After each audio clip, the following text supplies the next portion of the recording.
আপনারা শুনছেন উত্তরের কণ্ঠ। উত্তরের কণ্ঠ থেকে আমি প্রভাত বসাক, তুফানগঞ্জ, কোচবিহার।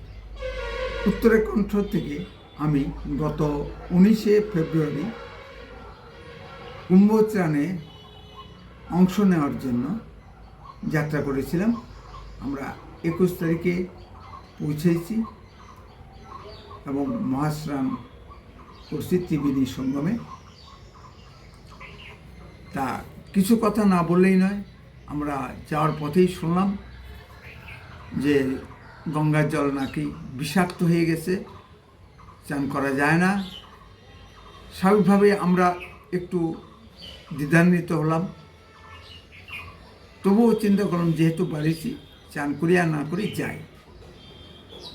কিন্তু যা যে দৃশ্য দেখলাম, পরবর্তী ভিডিওতে আমি আপলোড করব, যে সম্পূর্ণ মিথ্যা প্রচার।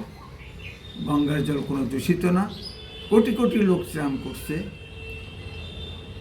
একটা মহল এই ধরনের অপপ্রচারের মাধ্যমে আমাদের সনাতন হিন্দু ধর্মকে খাটো করার অবিরাম প্রয়াস চালিয়ে যাচ্ছে।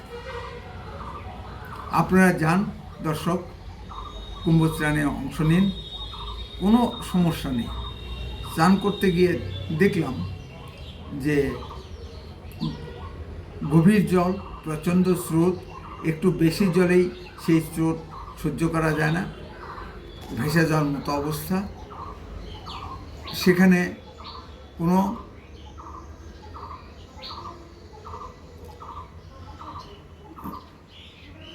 দুর্যোগের ব্যাপারই নেই। তারপরে আমরা শুনলাম এক নারীর মুখ থেকে যে মহাকুম্ভ নাকি মৃত্যু কুম্ভ। স্বাভাবিকভাবেই বলতে ইচ্ছা করে যে কি বলি আর, ভাষা খারাপ করাটা ঠিক নয়। প্রতিনিয়তই যারা হিন্দু ধর্মকে, সনাতন ধর্মকে ছোট করে, তাদের পক্ষেই এটা শোভা পায়। তার নামাজে অংশ নিতে, হিজাব পড়তে কোনো অসুবিধে নেই, কিন্তু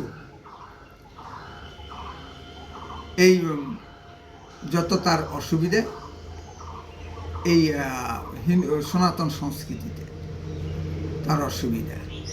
তিনি স্বীকার করেছেন তিনি কি ব্রাহ্মণ ঘরের কন্যা।